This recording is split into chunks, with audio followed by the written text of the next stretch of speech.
I did share just a little bit before some of you may have joined. My name is Sarah. I am a certified peer counselor. I work for Valley Cities as a wraparound or WISE parent partner.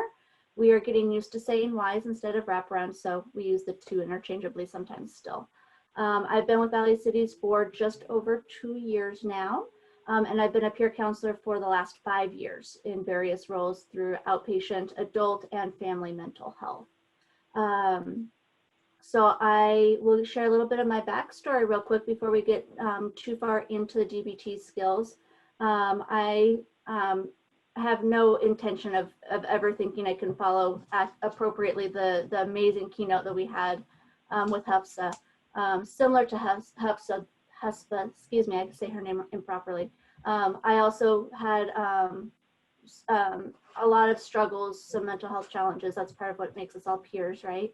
And I am really kind of my early mental health struggles, I don't tend to talk about, but I'm not really that ashamed or embarrassed about. What my most shameful, most embarrassing that I do share is my mental health challenges affected my children. And I share some of these stories throughout this workshop in particular, because it was through my children being affected and being removed from my care that I was actually introduced to DBT. And that's where the biggest amount of my recovery came from.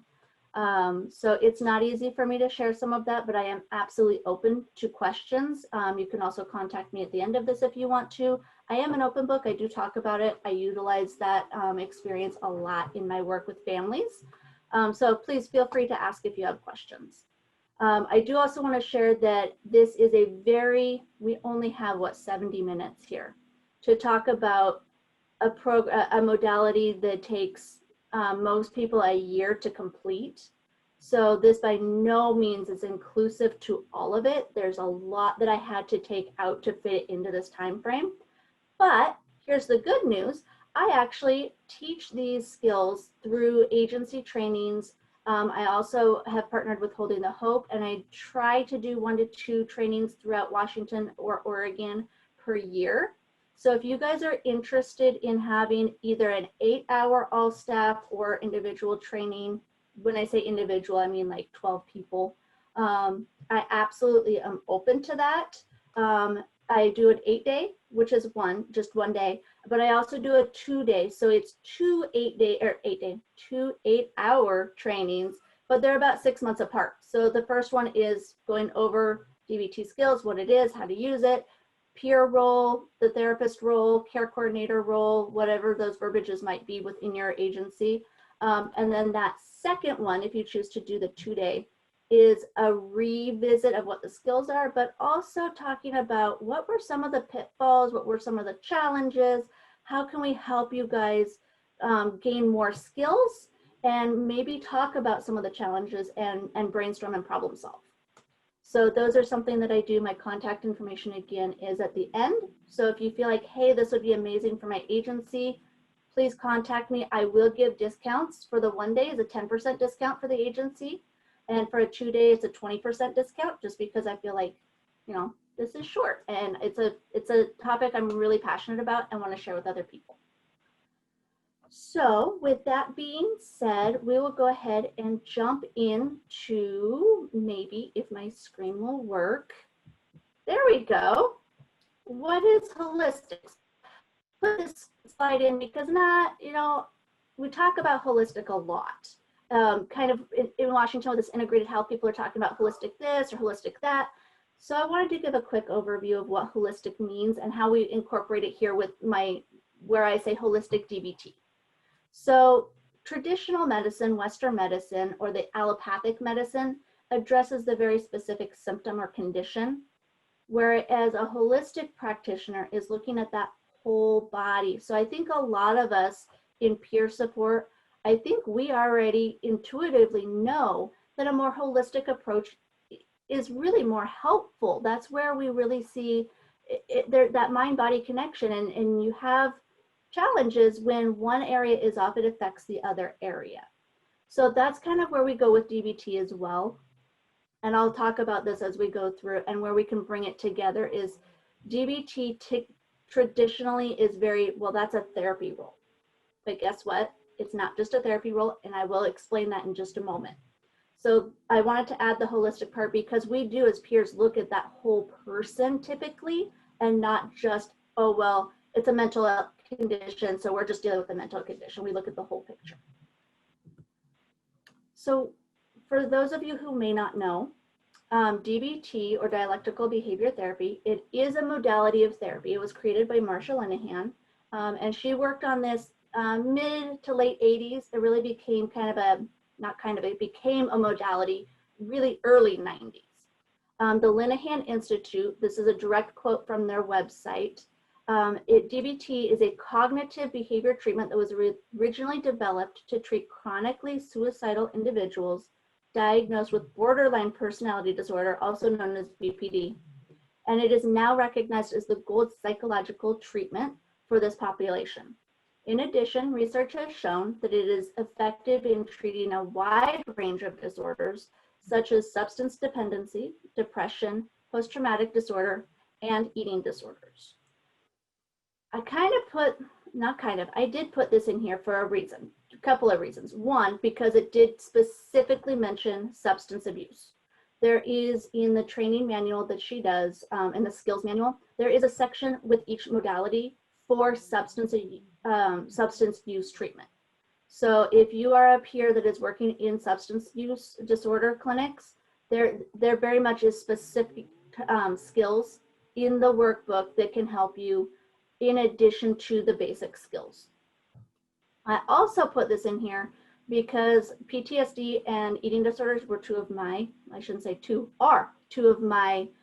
diagnoses. PTSD is something that DBT has been known to treat for many years. She worked with veterans at first to get the research for working with PTSD. So that's where that came from. The eating disorders, me tooting my own horn, which I'm not terribly great at, but I'm going to anyway.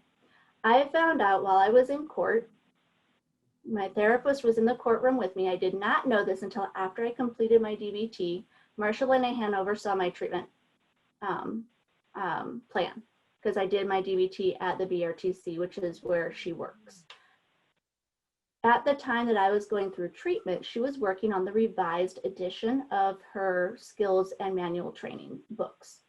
And she included eating disorders off of my treatment plan because that was one of my things that I needed to work on.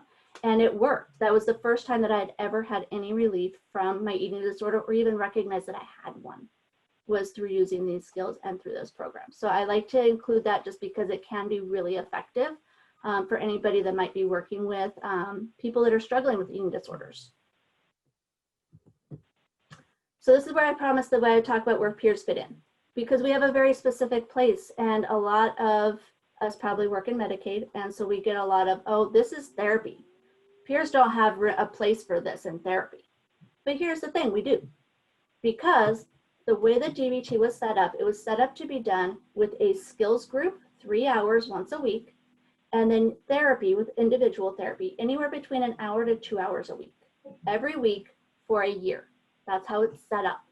Well, Medicaid doesn't pay for a skills group the way that it's done with traditional DBT. That's where we come in. We get to be the individual skill group.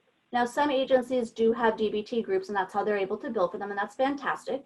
So if you happen to have somebody you're working with that's in that skills group, what I've done is because I worked at Greater Lakes for a while, and we had skills groups there. So I would talk with the person running the group and say, what skills are you guys working on? Here's the people I have that are in your group. And then I would also talk with their therapist so that their therapist was on board if it wasn't the group leader. And then we would work on that same group, that same skill that the group was working on in our individual time together. So they got the skills in the group, but then the peer, me, we would come behind and go, okay, so how does this apply to what you're going through right now? If you're struggling with your mom, how can we use these skills to help improve things with your mom or your spouse or your boyfriend or whatever it might be?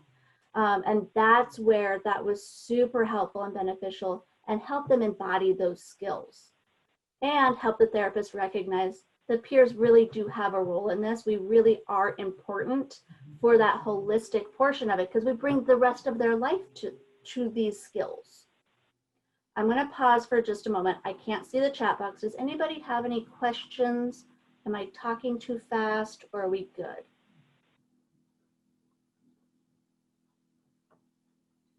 Don't see any hands. I don't, because again, I can't see the chat box. So I think, so I can't see your name. Guest 10, if you want to unmute yourself, I see your hand.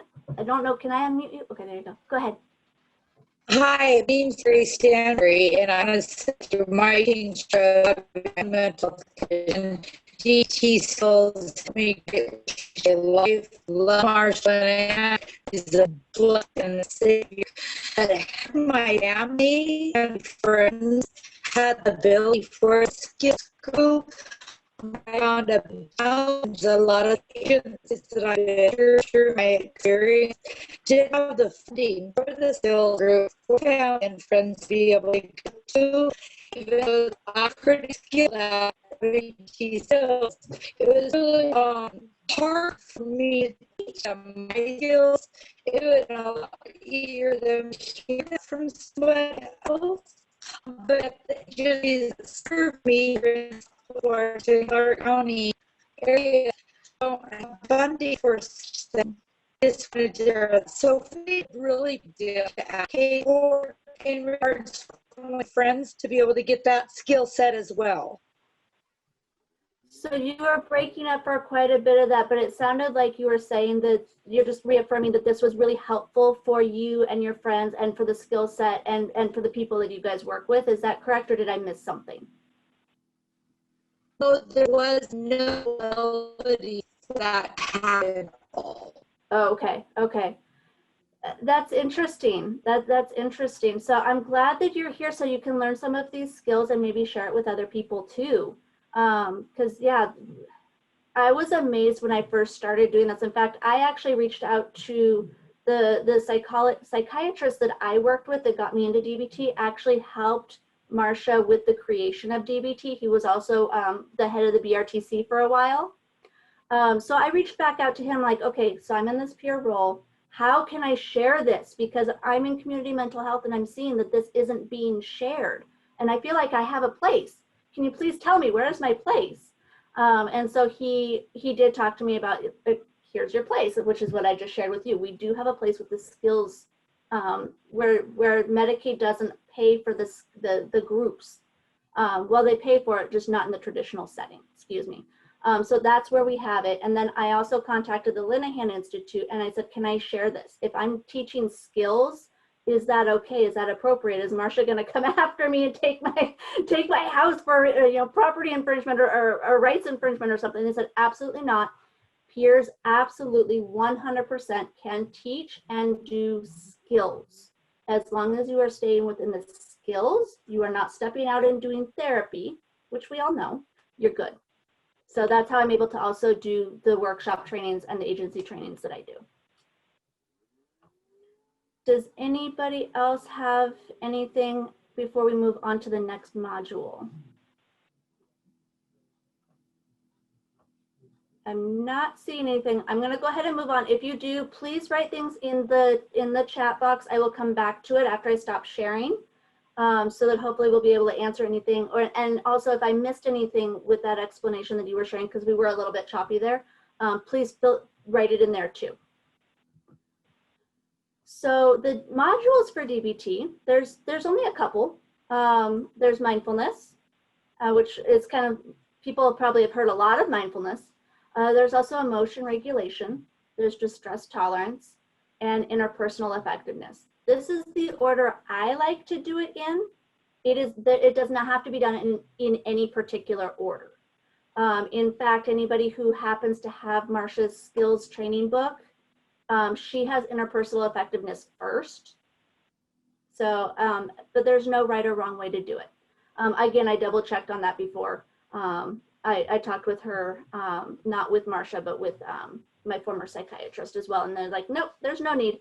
One thing to make note though, when people are going through DBT in the traditional setting, excuse me, mindfulness, so each module, emotion regulation, distress tolerance, and interpersonal effectiveness, is about 6 weeks in length. In between each of those modules, though, is mindfulness for 2 weeks. So you'll have emotion regulation for 6 weeks, you'll have 2 weeks of mindfulness, and then it follows in that, whichever skill is next. And that's because mindfulness really is the base, it's the foundation underneath all of these skills. You use mindfulness in every single one of them in one form or another. So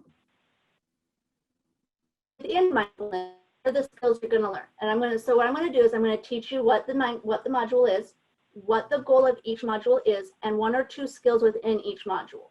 I'd love to do more, but with the 70 minutes, we can't do more. So these were my highlights. So we've got in mindfulness, we have wise mind, we have what skills, and we have how skills. And this will make sense as we go through them. So wise mind is this thing that's talked about throughout DBT. You'll hear it in multiple different modules of, oh, use wise mind, or coming back to wise mind. But what is it? Wise mind is taking your reasonable mind and your emotion mind and coming to a middle path. So you're honoring a little bit of that logic, which is reasonable mind, logic, research, statistics. Some people are very reasonable minded. Some people, like me, are very emotional minded. So that's going to be where anxiety may rule your brain. That's me. Fear, feeling, stress, sadness, those sort of things. And it's taking them and coming to a middle of, okay, so logic tells me to do this. My emotions are telling me to do this. I can do this. And it might be a little bit uncomfortable, but it's going to get me to where I want to be the most effective. I joke about this and call this Spock, Bones, and Kirk. For anybody that's a Trekkie like I am, that might make sense. Spock is very logical, Kirk is very emotional, and Bones is the wise person. He's that wise-minded person of that middle ground. So that's just kind of something fun I like to do with making this make sense for me, which helped a lot. And I like to laugh and I like to make jokes, so that was part of it. So I'm going to do a quick little video here just on the empowerment of mindfulness and part of why it's so important. And it'll give you a break from listening to me. Let me make sure everybody can hear.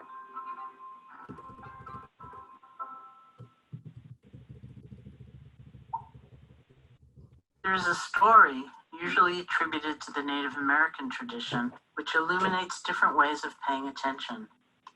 An elder, talking to a child, says, "I have 2 wolves fighting in my heart. One wolf is fearful, vengeful, envious, resentful, and deceitful. The other wolf is compassionate, loving, generous, truthful, and peaceful." The child asks, "Which wolf will win the fight?" The elder responds, "The one I feed." That doesn't mean we try to deny or hurt or kill the angry wolf.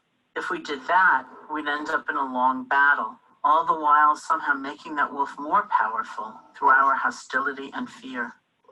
Hating that wolf sucks the strength right out of us. Instead, we calmly pay attention to the angry wolf and let go of believing they have the answers. If we can do that, they end up lying down next to us, no longer an enemy. We help strengthen the kind and loving wolf, giving it nourishment and support so that we can follow it. That peaceful wolf can become our steady companion and show us the way through all kinds of different life experiences. Restful or chaotic, enjoyable or disappointing experiences may come and go, but we can have a guide with us through it all. This is what mindfulness can help you do. Mindfulness allows us to see our thoughts and feelings as they are beginning. It's very powerful to know what we're feeling as we're feeling it, know what we're thinking as we're thinking it. With mindfulness, we can choose what will strengthen and bring into action, and we can choose what we will gently let go of. We don't have to be at the mercy of old habits or old ways of thinking or old ways of being. We are empowered. It just takes practice.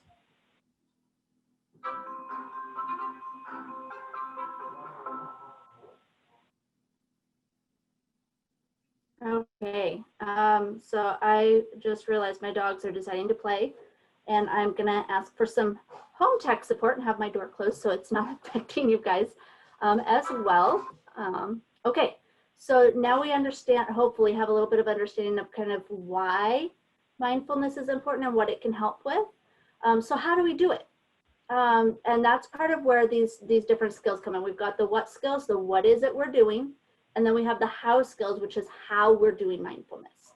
And I feel like those are really important so that we can go past that, oh, just go breathe, you'll be fine, that's mindfulness, into really what mindfulness is so that it can become effective for us and for the people that we work with.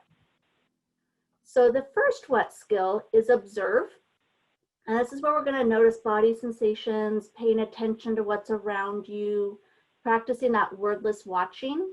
So it's observing both what's outside, so what you can see, like I was saying, paying attention to what's around you, but also your body sensations, what's going on inside of you. Are you having some tightening of your muscles that you didn't recognize before? Is your stomach tightening? Those sort of things. And this is a skill that's not really in our society taught a ton. We are taught more to skip straight to describing. And the describing is where we're putting words on that experience. We're labeling what we're seeing or observing. We're ungluing, well, when we're working on describing, we want to unglue our interpretations and opinions from what it is that we're seeing or feeling, and from facts. And then also, those are kind of the describe skills, those putting the words on experiences. And the big one for me when I was learning this was ungluing my interpretations and opinions from fact. And I think that can be a real struggle for a lot of people when they're first starting, is that a fact is a fact. It's not an opinion. It's not an interpretation. Those are interpretations and opinions. And it's hard. It was really, really hard to just decipher the difference until this became a little bit more practiced. And I was able to go, okay, well, is that what I'm thinking? Or is that actually what's in front of me?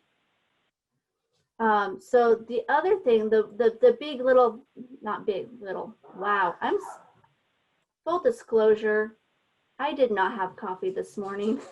And I think maybe it's showing a little. Anyway, the thing that I really like to highlight for people is to remember that if you can't observe it through your senses, see, touch, sight, smell, all of that, you can't describe it.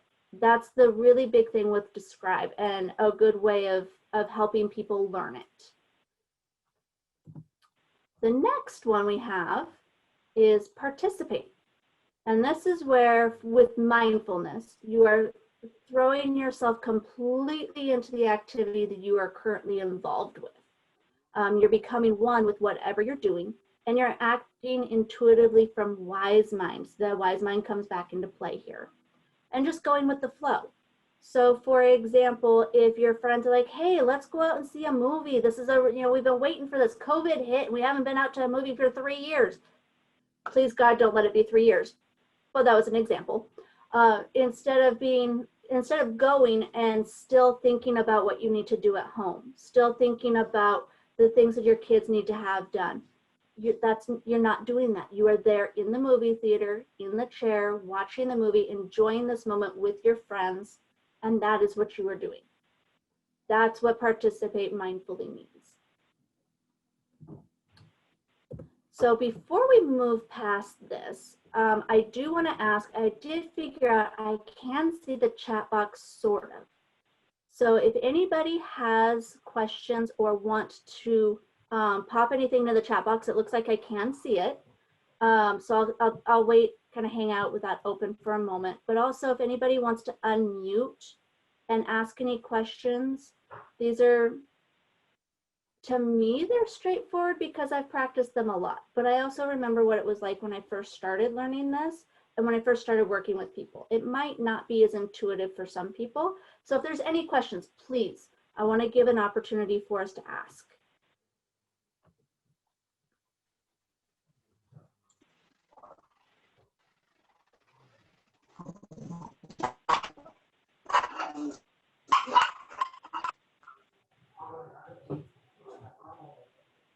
I'm going to mute myself for just a second.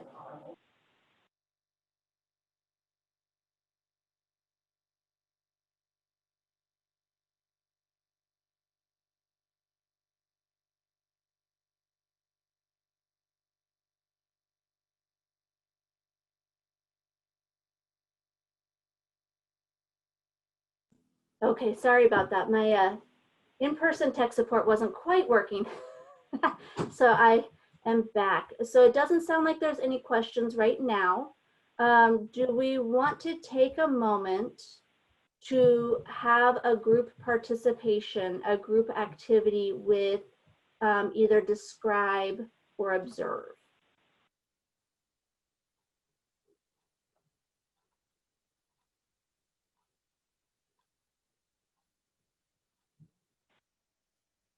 I'm only able to see a few because I'm in presenter mode. So if you would like to do a describe or an observe like 2-minute group activity, pop something in the chat box.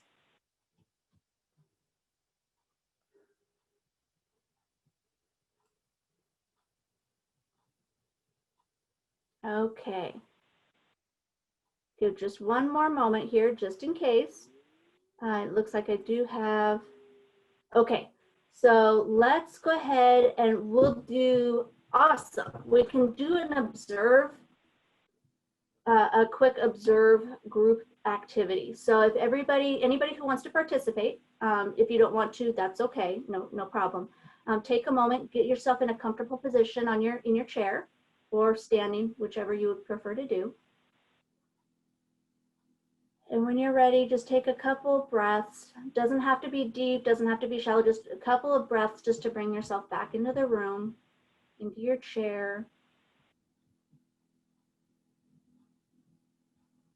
And then when you're ready, we're going to take one deep breath in and then slowly let it out.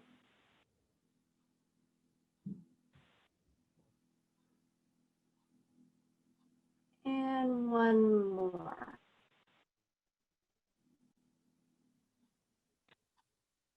And as you let your breath out, bring your awareness to your body and just notice any sensations that you may be feeling, either outside or inside your body. It doesn't matter. Either is fine. You may want to start at your feet and work your way slowly up your lower legs, area around your knees, your upper legs and thighs.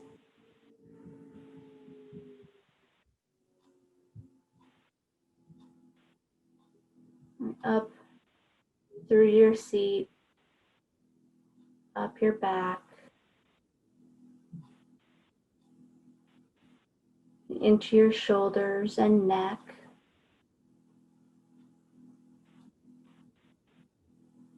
and up into your head. Just being aware of anything that may be there, not labeling it good, not labeling it bad. It just is a sensation.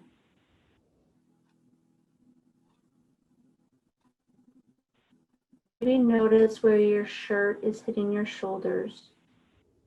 Or if you have piercings, maybe you notice the post going between the outside through the piercing and out the outside of your skin.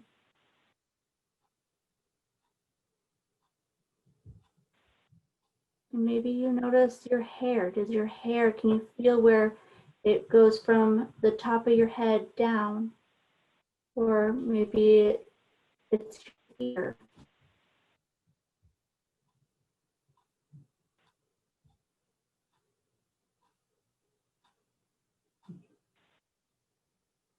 And when you're ready, take another deep breath.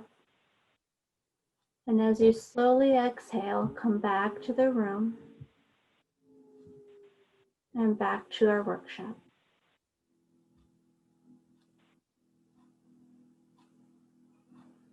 And I invite any of you, if you're wanting or willing to share, either through chat or through unmuting, just maybe what that was like for you.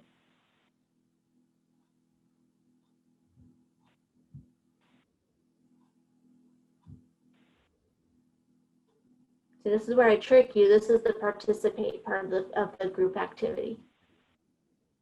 Just kidding. I mean, it is, but you know.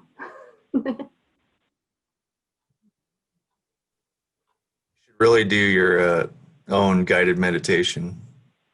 Thank you. I actually am working on putting something together for that.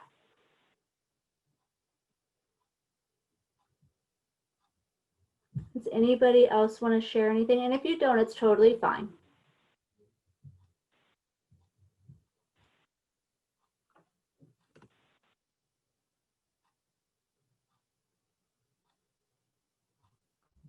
So focusing on, Carrie, I'm responding to your post, stopping the focusing on yourself and your body. I wonder if focusing on something in your environment would be easier for you. Like if there's a plant in your room that you can observe, or a painting, maybe that would be something that you could focus on instead of focusing on yourself. I have chronic pain. So when I first started doing this, that's what I had to do. I had to go outside of myself before I could come in. And sometimes it helps and sometimes it doesn't. If this doesn't, we can try something else. There's no right or wrong way.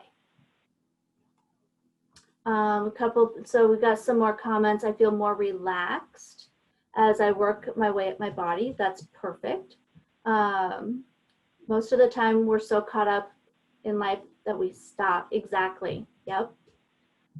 Tightening my ponytail on my head. Yep.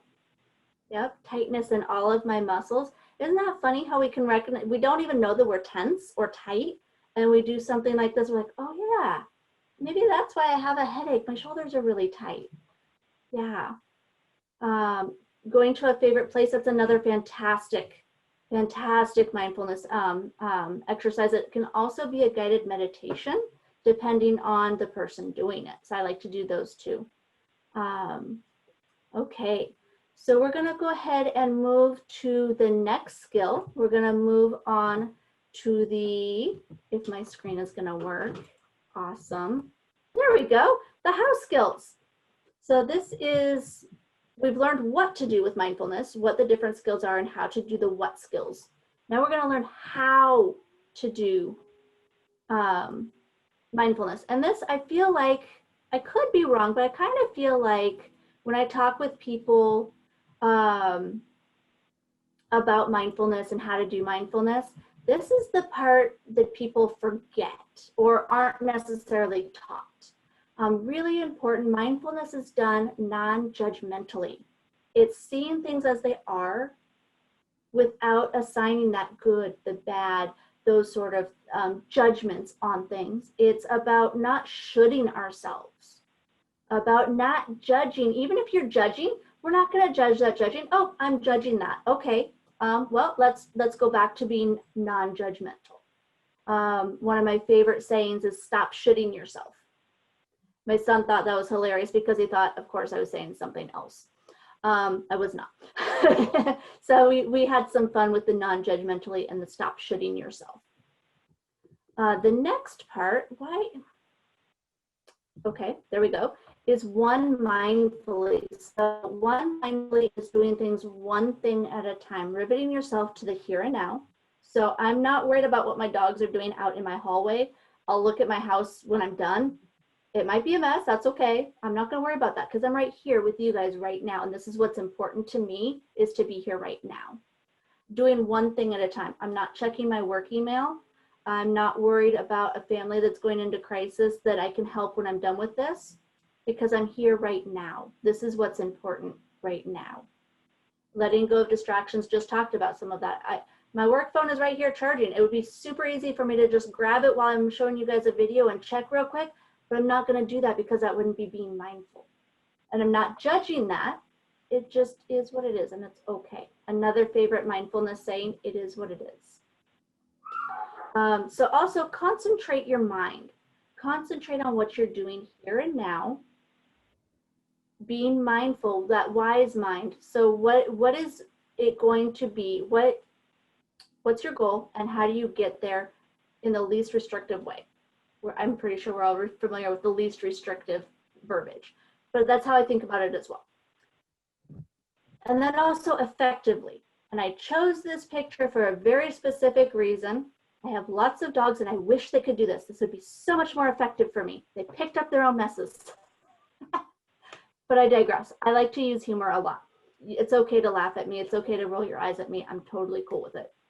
So effectively is being mindful of what your goal is for that situation. Kind of like I was just saying before, using that wise mind. What is the goal you have and how are you going to get there the most effective? Also focus on what works. So if you know that something didn't work in the past, we're not going to dwell on that. We're going to go ahead and go, okay, so that didn't work. How do we do something that is going to work? What is going to work? Playing by the rules. This is another really big one. So I will share a little bit, as I mentioned earlier, I came to DBT because my children were removed due to my mental health struggles. And this was one that was really hard for me, the focusing on what works and playing by the rules. Not that I was trying to not do what CPS wanted me to do to get my kids back. That wasn't it at all. But I didn't think it was fair. And so I was constantly not focusing on what worked, which was do what they are asking you to do the therapy, do the work they're asking you to do, because I didn't think it was fair. Therefore, I was trying to create my own rules. That wasn't being effective at all. And when I was able to start doing that, yeah, it still was unfair. It felt unfair at least. But I was able to be much more effective and I was able to start communicating better to do what I needed to get done. And then also the next part of effectively is to act as skillfully as you can in that moment. It might not look perfect. Everybody's best looks different at every single different time. My best tomorrow is going to look better than my best does today. I haven't had coffee. Maybe my best yesterday, I would have gotten through this seamlessly. Today, it is what it is. You guys are still here. We're still doing what we need to do. And then let go of willfulness and sitting on your hands. So I like to think of willfulness, which is another big DBT skill. We won't get to that because it's a whole workshop in and of itself. But I like to think of a mental picture of willfulness as a donkey being pulled.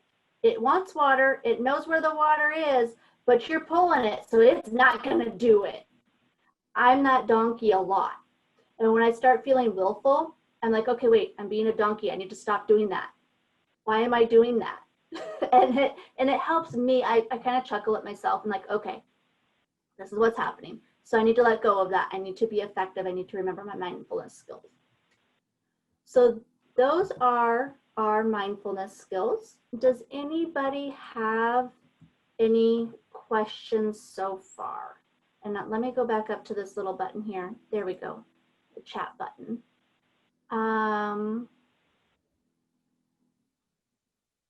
So Lisa, I am so sorry for your loss. I can understand it being very difficult to concentrate.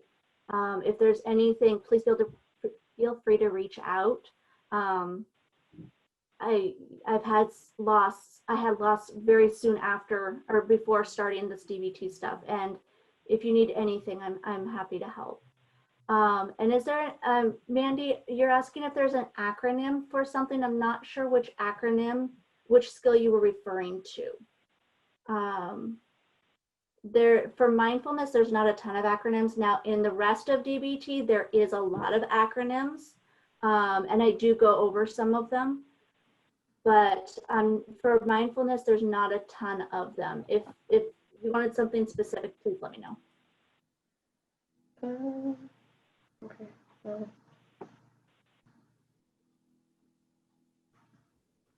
Okay.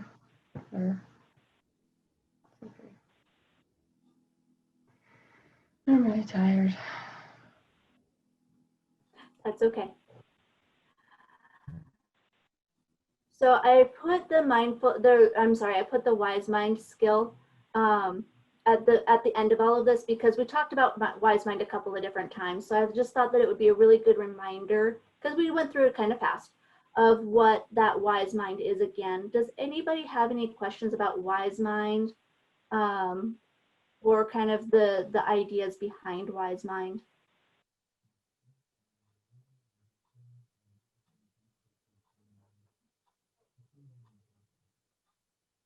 So I'll share one more thing about wise mind here, and then we can move on unless somebody else pops up. For me, I found that for me to make an authentic decision when there's a decision to be made. So I'm not talking about like if I'm trying to decide, do I want to go to a conference or not? That's not such a big decision for me. Or do I go to the grocery store or not? Now, sometimes that is a bigger decision, but that's not where I'm going with this example. If there's a big decision, for example, again, when my kids were in CPS care, one of the foster parents wanted to take my son to Disneyland. He has a seizure disorder. And so him going on a plane was very terrifying for me because that can trigger bigger seizures, and his seizures were very large. And I wanted to take him to Disneyland. Like, who does this person think that she is getting to take my kid to Disneyland when that's my right as his parent? So instead of answering the CPS person for permission, because I had to give permission, it's out of state, obviously, I asked her, can I have 3 days? Because I learned through doing all of this, I need 3 days to let reasonable mind have their voice, emotion mind to have their voice before I come to a good wise mind decision that I can live with for a big decision when there are bigger consequences potentially at play. So you may find that that's helpful. I've shared that with a lot of the people that I work with too, and many of them have adopted their own version. Some people do 2 weeks, some people do a week, some people do 2 days. But it just gives you time to really pause and really truly be mindful and work through those different skills of, and pros and cons even, of do I want to act on emotion mind? Do I want to act on reasonable mind? Or is there a wise mind option? Maybe there isn't, depending on the situation.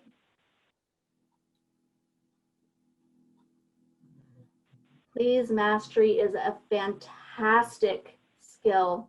And unfortunately, it's one that we're not going to have a ton of time to go into. But it is a fantastic one. If anybody wants to learn more about some of these skills, I do encourage you to take a look at Marsha Linehan's skills manual. That is where all of the worksheets are that you have access to. And the fun thing about that is if you purchase the workbook, you have PDFs that you are allowed to use. And you can actually print them off and use them with the people you work with as well. Fun fact, in most of my workshops that I do with agency trains, I provide the workbook. So just a little plug, which is included in the cost of the workshop, of course. So our next skill is emotion regulation. So now we're kind of going from the soft and the, the fluffier stuff that people call it into the nitty gritty, the really hard stuff. I actually have the workbook. I will grab it before we end and show you guys what it looks like, because there's two. There's a workbook, a skills workbook, and then there's a manual. And the manual is very clinical. It's for therapists. So I want to make sure that you guys see which one it is, because if you go down to Barnes and Noble, you don't want to get them mixed up there. One's a light blue cover and one's a dark blue cover. But I will definitely show that to you guys before we end. So emotion regulation is the next skill. And there we go.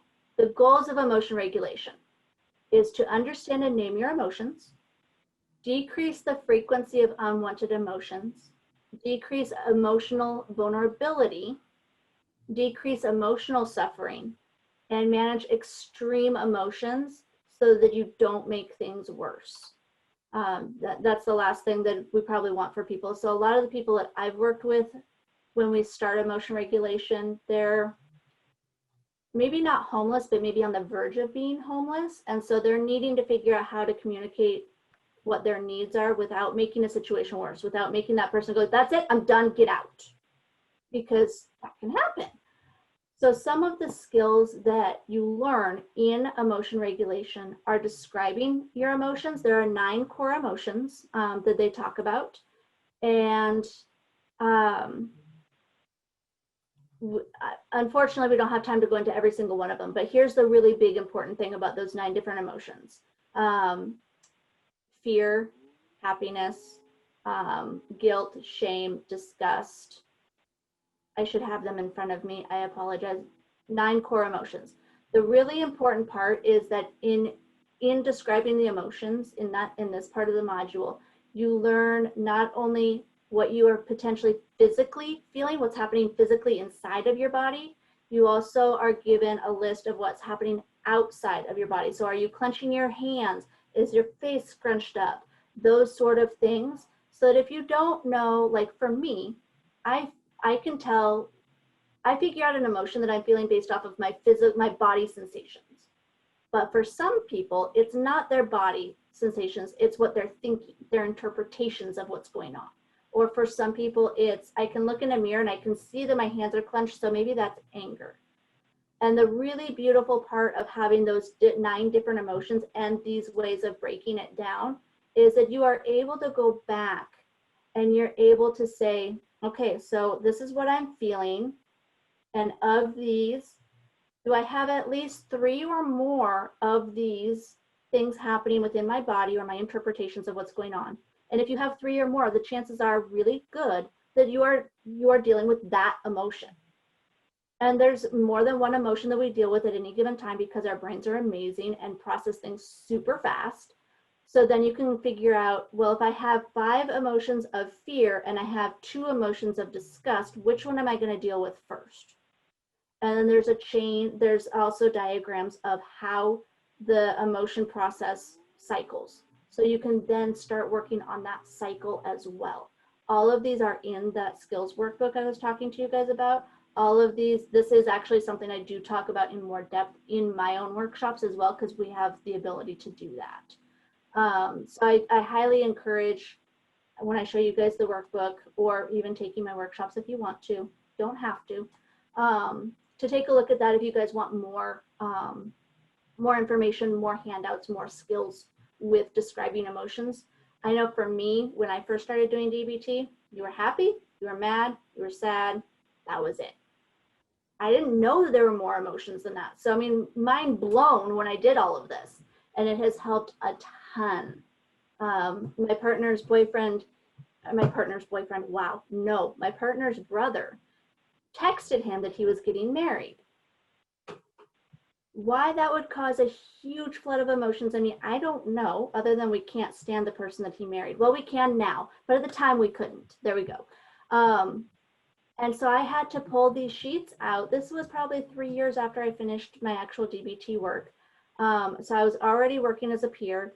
I had to pull those sheets back out and work through them myself to figure out what am I feeling.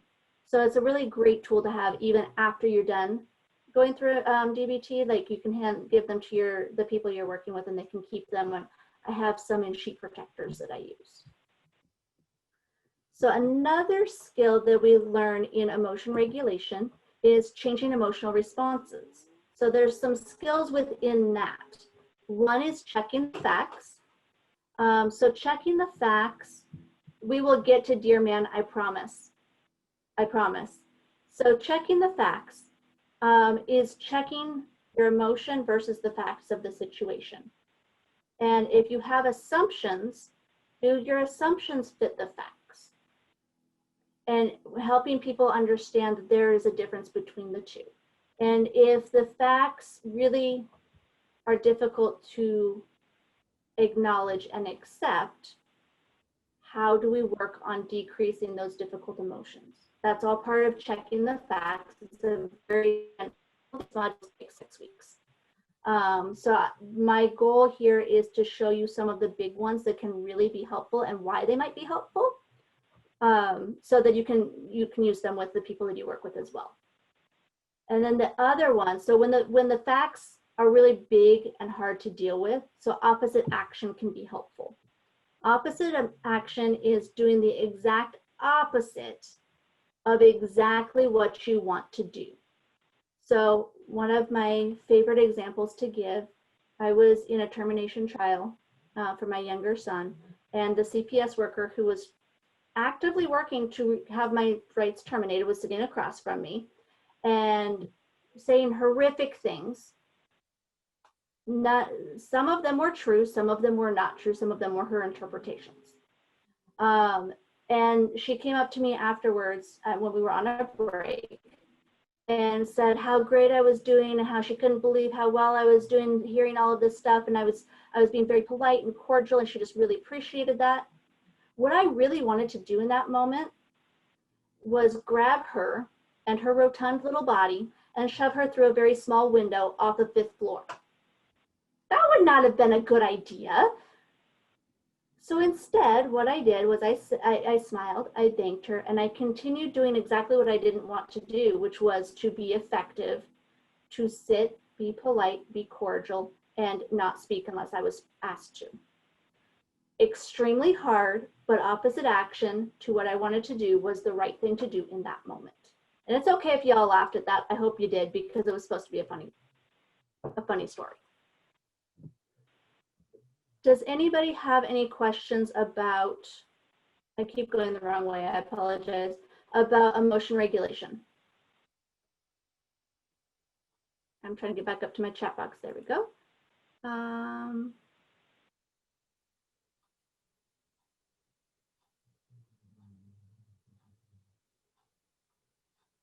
And checking the facts is part of what saved me while I was learning DBT, because I did emotion regulation as my first module, which is probably why I feel like emotion regulation should be the first module. And I had to do a lot of fact checking for myself, a lot, and it was not easy.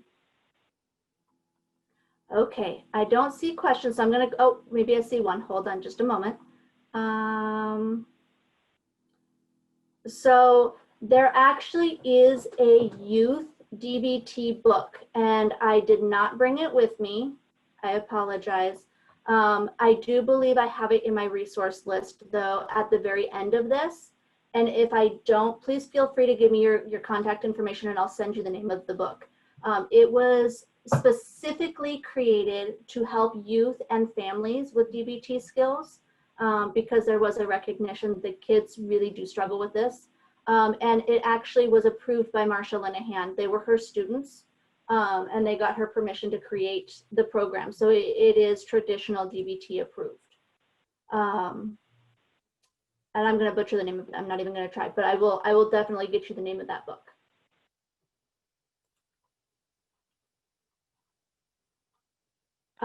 That is a good question. Is there an MBT program now? I am not sure. I will have to do a little bit of research on that. I apologize that I don't know, but I'm just not sure right now. Okay. Anybody else have any quick questions? Okay, we're going to move on to distress tolerance. Again, if you have questions, feel free to put them in there. We can also talk at the end. If there should still be time at the end too. So distress tolerance is the next module. And in distress tolerance, the goals of distress tolerance are to survive crisis situations without making them worse.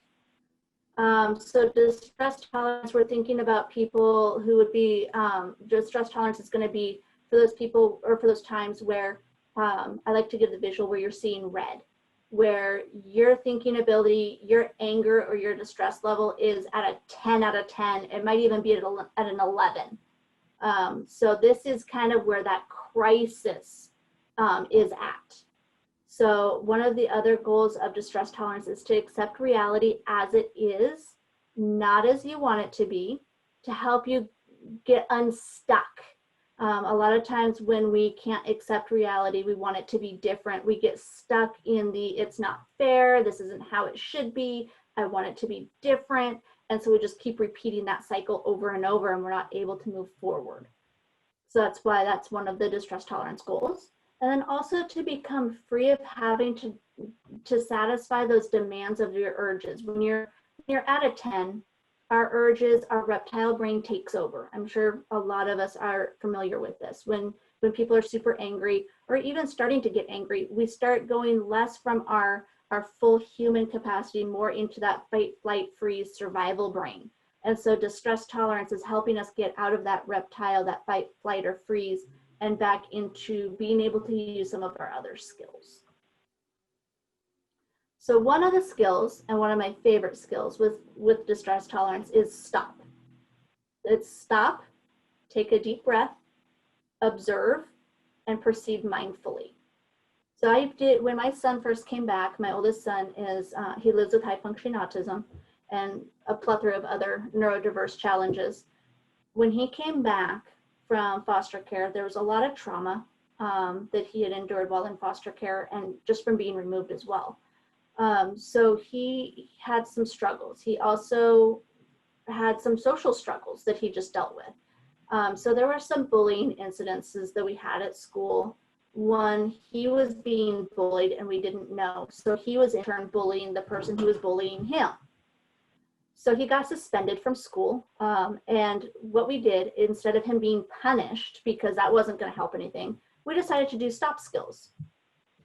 And I would make him physically stop what he was doing, have him take a deep breath, and then observe what was going on around him before then proceeding either by talking or doing about whatever was going on. And at first, this took a good 5-10 minutes to start with before he really started to embody it and get it, and we were able to just kind of keep going with it. But it helped him go from that trauma brain that he was operating from, and slowly he went from being the one who people didn't want to talk to and he didn't want to talk to people, to being the person who would get in between people who were having arguments and fighting. And now he has, because he's able to use his stop skills, he also is very active in our community. He's at our local volunteer fire department in a cadets program. And he constantly is telling me if we hadn't done the stop skills, if we hadn't done some of this distress tolerance stuff with him, he doesn't know what would have happened because he was not doing well. So I'm a big fan of stop skills, or of the stop skills, excuse me. The other skill that is really popular for distress tolerance is tip. So that's where you're going to change the temperature of your body, usually, and it's through cold water. You're going to have intense exercise and either choose paced breathing or paired muscle relaxation. Either works just fine.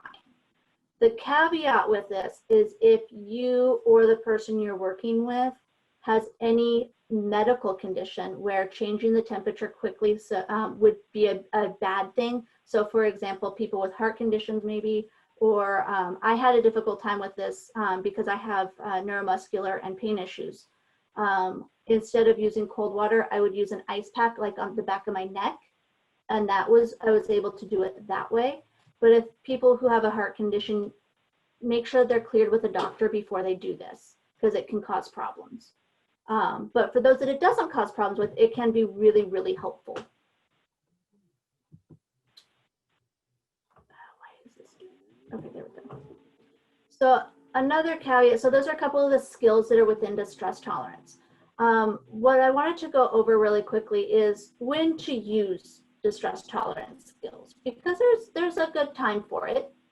And that's when either you or the person you're working with has a highly stressful situation that's going to be short term, or that is likely to be short term. Distress tolerance is not a long-term skill to be using. It's not to be used every day.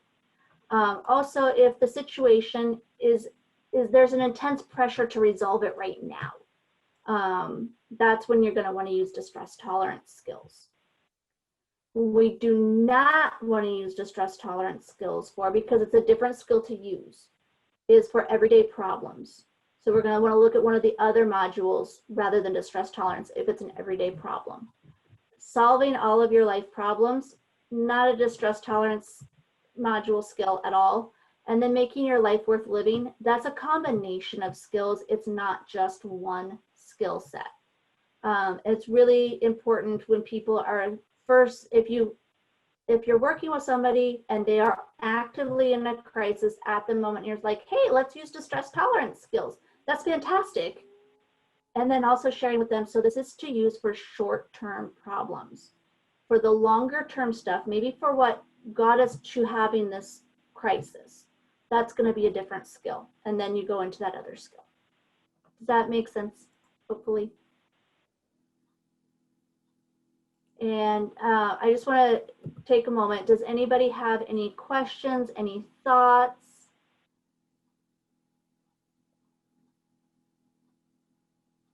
We have one module left. And I'm not, okay, so I do get a little change in color when I have a chat. So if anybody else has anything that they want to add, please feel free. I'm going to go ahead and move into our last module, and that's interpersonal effectiveness. This is a huge module that I like and don't at the same time, because for me, I had to look at myself and I wasn't ready to do that, but it was a great thing to do. So interpersonal effectiveness, the goals are going to be to get skillful in getting what you need from others, for building relationships and ending destructive ones. So this, with the building relationships, there's sections in here that teach you how to build up friendships. And there's also sections in here that help teach people what a destructive relationship looks like and how to potentially end it. Also finding and building new relationships, which we just talked about. And then also how to walk the middle path for interpersonal effectiveness. So with relationships, in asking and getting for what you need.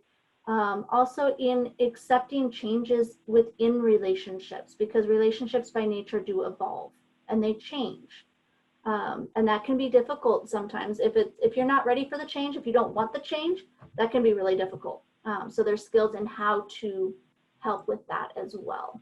I do want, before going into the next part, back on the building and ending relationships, this can be really helpful if you're working with somebody who has identified as being in like an abusive relationship and they want to maybe explore that a little bit more. Like, is this really abusive? Is it not? Do I want to go? Do I not want to go? But if they make the decision that it's time for them to leave, pulling in another professional, like a therapist, like a DV advocate, is a really good idea because they are more trained. One, it gets another set of eyes. Two, and it can also provide other resources for that person to help keep them safe. There's going to be, like, do we call the authorities sometimes, potentially. So you'll have multiple people coming in with opinions of like, yes, we should, no, we should, those sort of things. So I would encourage anybody that if you're talking with anybody in a DV situation, that you don't do it alone, for the safety of your client and for the safety of yourself as well. And then I saw that there was a chat here. Whoops, I'm sorry. I did not mean to stop sharing. We'll go back to that. Sorry about that.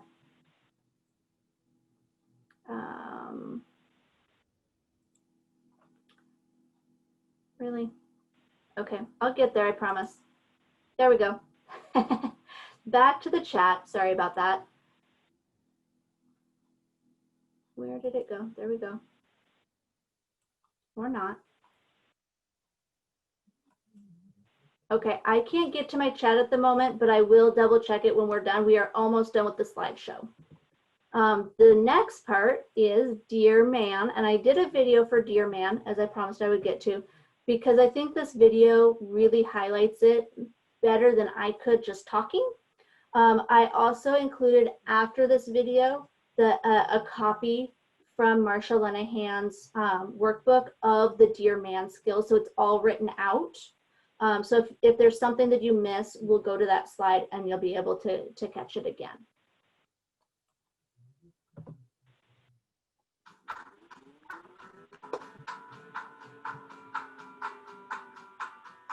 Dear Man is an acronym in the Interpersonal Effectiveness DBT skills.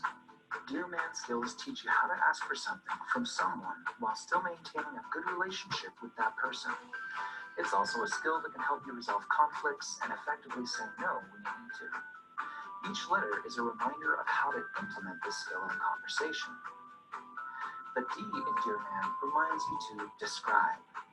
First, let's set up the conversation by only stating the facts about it. You're not going to ask for, reject, or give an opinion at this point. You're just going to set up the facts about the situation so you and the other person are both on the same page. The E stands for express. After setting up the conversation, you want to express your feelings and understanding of it. This is best done by using I statements to take accountability for yourself and your emotions, and to keep the other person from becoming defensive in the conversation. A stands for assert. You set up the facts and expressed your feelings and understanding of the situation. Now, it's time to be clear and assert or ask for what you do or do not want. Be direct. Don't beat around the bush or assume the other person knows what you're talking about. They can't read your mind. You need to clearly state exactly what you want so there's no misunderstanding. The R stands for reinforce. Whether you're making a request or turning one down, be sure to reinforce the relationship between you and the other person. Acknowledge that the relationship is important to you and express how you'll feel about them regardless of the outcome. The M in man stands for mindful. Try to be fully present and focused on the current issue you're resolving. Don't fall into the trap of bringing up past events or overpromising the future. Use mindfulness to stay on topic and avoid going off on a rant. And of course, ignore the distractions from your phone or your environment. A in man stands for appear confident. Look the part. Sit up or stand up straight and make eye contact with the person you're speaking to. This lets the other person know that you're taking this conversation seriously and that you're confident you should get what you're asking for. And finally, N stands for negotiate. During this conversation, remember that you're trying to make the situation a win-win for yourself and the other person. Make your offer more appealing if the other person is not on board with the outcome. Using the Dear Man DBT skill can feel a bit awkward at first, but keep practicing. It'll be worth the effort to learn how to resolve conflicts and ask for things in a way that keeps the relationship between you and those you love.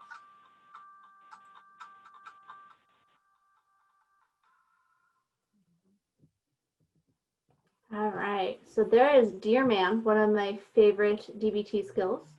And here, as promised, is all of that written out in case you needed any of it.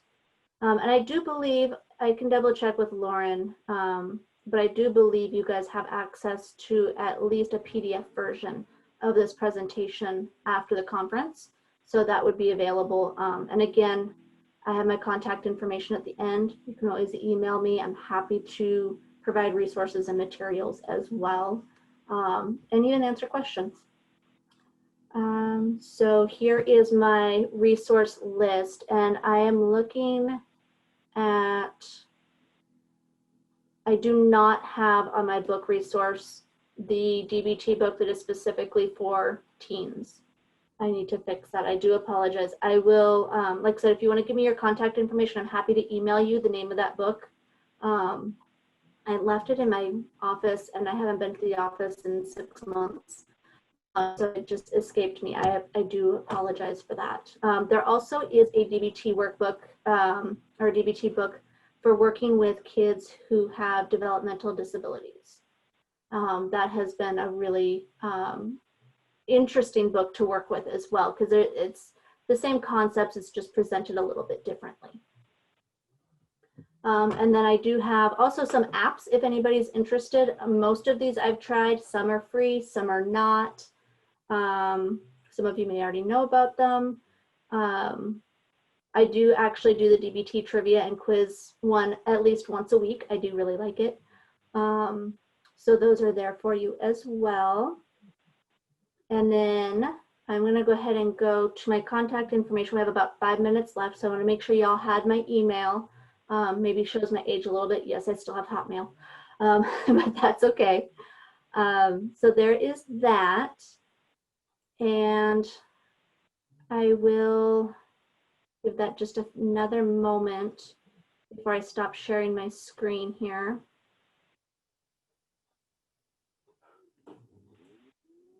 Okay, I stopped sharing my screen. They did post the survey link in the chat box there for you guys. If you guys want to go fill out that survey, I do take a look at them. It is anonymous, so I won't know who said what, but I do take a look so that if there's anything else that I can improve on or change, I definitely do take that into consideration and really do use that information. But does anybody have any questions, any last thoughts? Feel free to unmute yourself if you'd like. And I also am reading the chat boxes as well. And you all are very welcome. Sorry for all the lack of coffee. Hopefully this was still informational and helpful for y'all.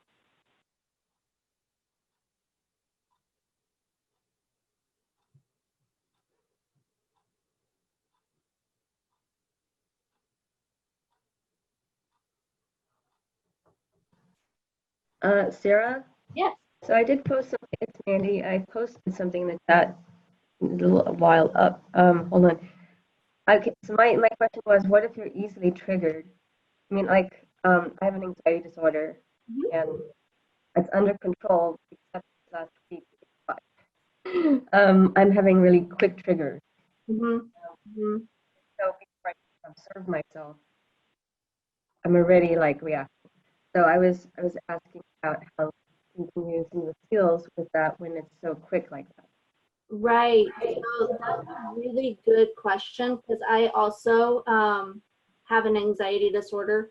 So I was actually looking at your post and you were saying that things like the news, COVID, those sort of things are really sensitive.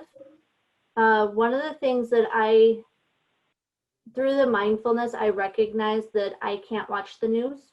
I have people I trust that do, and I ask them for information on different things so that I can still stay informed, but they don't share it the same way that the news does. I cannot do the news, and I know that. Politics, the other thing that I learned is that I can research it on my own. I like watching the Democratic National Convention, which I think is on the next 2 days or something like that. Nope. I know that about myself. So that's not really distress tolerance, but I kind of think of it as a combination of the mindfulness and distress tolerance. Like I've learned through experience that just doesn't work for me. And I've talked with people about that a little bit too, who are very sensitive. A story I didn't share, we have just a few minutes, I can share it. I did have somebody I worked with. I would, first of all, my very first thing is mindfulness. Because one, mindfulness is amazing. Now that you know how to do it, you know some of the skills. I had a client that I worked with.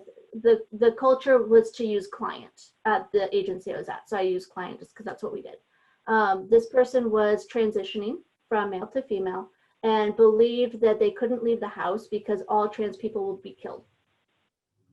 They firmly believed that they would be killed. So they would come to therapy and that was it. So after about 2 months of back and forth of, I think we should try mindfulness. What do you think about this? Here are the skills of mindfulness that I worked on with them. We actually did do mindfulness for about 6 months. Through that 6 months, they learned the skills, they embodied the skills. I reiterate, the person wouldn't leave their house. So they come to me the week after Black Friday, and share with me that through the use of their mindfulness skills, they went to Bass Pro Shop on Black Friday.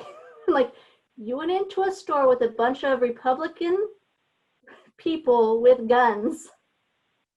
Awesome. That was amazing. They had a couple of panic attacks, but didn't leave the store. They stayed. And then they went to an adult themed store with their mother and let their mother buy them things because they used mindfulness skills. So mindfulness isn't the cure-all for everything. It's absolutely not. And for some people, you find some skills that work, you find some skills that don't work, you do what works for you. But between emotion regulation and mindfulness, I would say those are the two that have helped me the most with they said, you don't have generalized anxiety, you have severe anxiety. Awesome, overachiever, right? And it's okay, right? It's okay, it's who I am, it's okay. It just makes me have a unique outlook on things. Yeah. Yeah, I just have to do like what I call a timeout before I can focus enough to do the observing and other mindfulness skills. And Yeah. that's okay. That's okay. So when I first started doing it, I could do it for about 30 seconds. And my mind wanders. Even now, I don't think I can do it for more than about 10 minutes. But that's where I do mindfulness over meditation. I Okay. can't do meditation because meditation, you're focusing only on one thing, you're excluding everything else.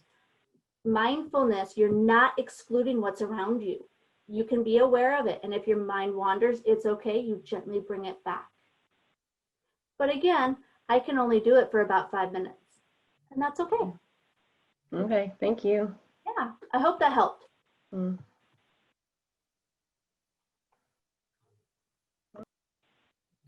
Okay, so I think, what was at 11? I don't remember. Or was I supposed to go till, no, it says till 11. I think said at 11, right? Or do we have more time? Did I do it too fast? No. Here's my anxiety starting to go back up again. Okay, Chad's legacy is at 11:15, so I guess we have break until then? I mean, I'm happy to stay and hang out with y'all. I'm cool with that.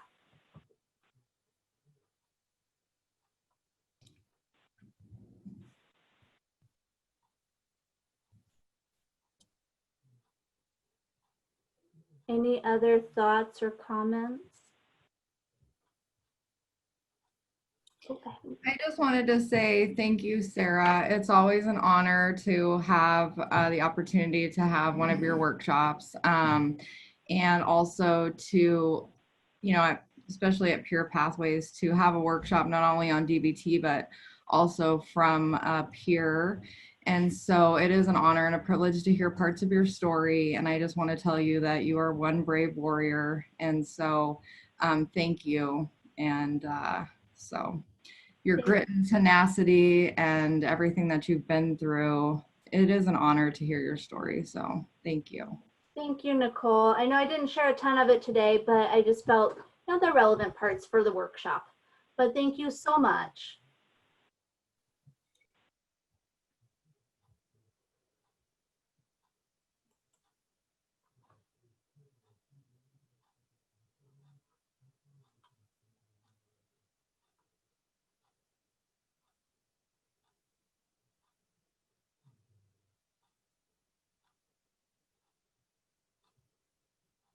Anybody else? Doesn't look like it. I just don't want to like miss anybody.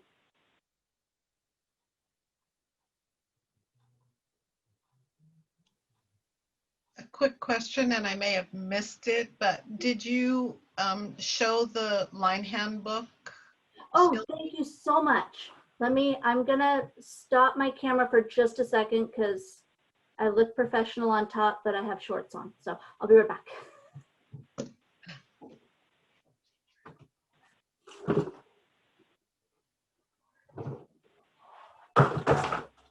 Oh, there we go. I was joking with Lauren the other day that I'm a human mullet. I'm business on top and a party on the bottom. So I don't know. There we go. And this one is in the book resources. It's, I believe, the first or the second one in the book resources. But it's the light blue. If you guys are looking at it at Barnes & Noble or even on Amazon, it's the light blue, not the dark blue.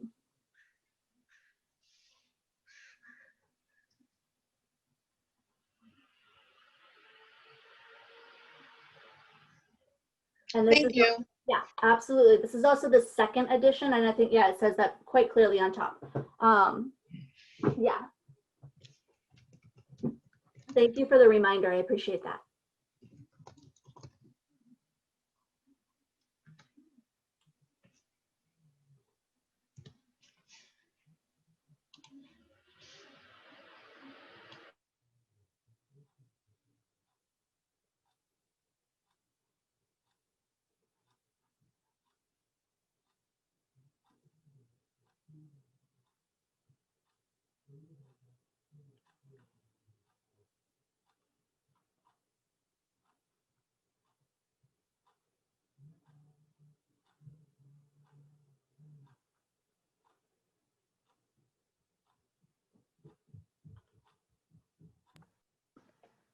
Sarah? Yeah. I think I know this, but I just, because I've been working on some of this stuff, but What do you do when someone dissociates because of some trauma experience? Great question. So I actually have done that myself. Mm-hmm. And what I learned to do, because I didn't know that I disassociated until I started doing DBT. That was awesome. So I do the same panic attack so when I have a panic attack, I do the same thing that I do when I disassociate. I come back using my senses. So whether it's 5 things I can see or 5 things I can hear, just depends on if I'm visual or if I can hear better, depending on the situation. And then 4 things that you can either see or hear, whichever one you didn't already do. And then I move on to touch. So it's 3 things that I can touch. And then it's 4, so 5 things I can see or hear, 4 things that I can see or hear, 3 things that I can touch or hear. What's the second one? 2 things. And then I go down, anyway, I can't remember the 2, but then the 1, I always do 1 thing I can taste. So I apologize if I forget 1, but and that tends to bring me back down to, okay, I'm back where I need to be. I'm back in current reality, if you will. And after that, I usually give myself like 5 or 10 minutes before I start really interacting with other people, just so that I can make sure that I actually am back to me, if that makes sense. Yeah. Sometimes I find I have to label things, like go back to the naming. Yeah, Yeah. that can work really well too. Yeah, the panic attack and the disassociation have just become, that's more of a well-worn path for me, which is why I do that one. But yeah, if that works for you, by all means, absolutely. Okay. Awesome.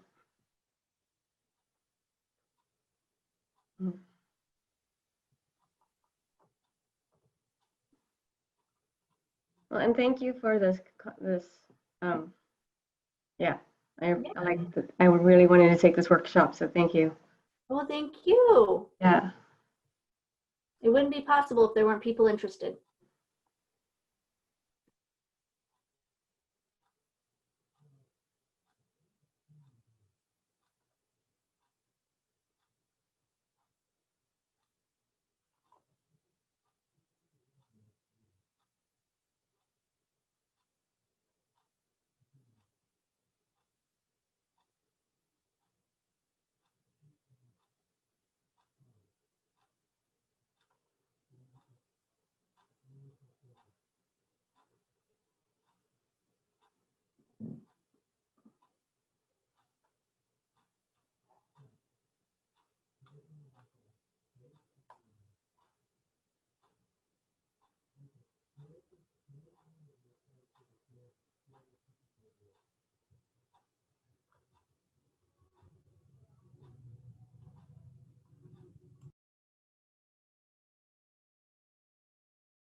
So I think we've got Chad's Legacy at 11:15, which is in about 5 minutes. So I think give a couple more minutes if anybody has questions or thoughts that they want to share, and then we can wrap up.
All right, if nobody else has anything, I'm going to go ahead and end the session and hopefully see you guys either for my next workshop or in other workshops today or tomorrow for my other workshop.